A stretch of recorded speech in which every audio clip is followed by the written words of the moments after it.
ازانو په دې ورځو کې څنګه غریبانان مسکینان یادول مونږ ته پکار دي د خپل مسافر ورونو سره رابطه کول پکار دي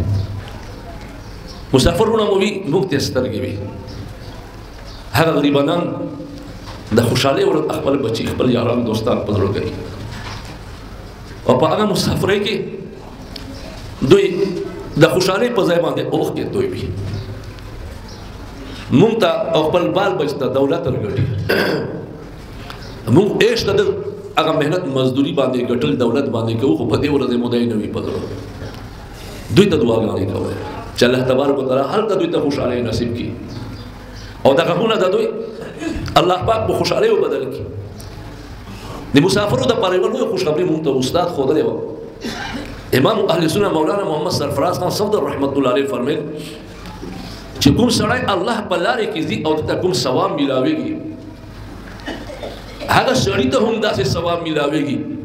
چې کوم سړی حلال روزي په بل ملک کې ګټي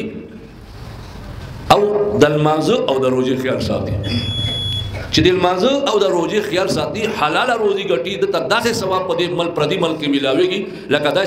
سړی الله په لارې کې تبلیغ او دعوت ته وته دي او کتاب حواله مونږ ته راکړه الترغیب او الترهیب دا سن 1987 کې مونږ ته ویلو خبره ملا یاد ده د ما ازانو مسافرو د پاره یو لوی پیغام دی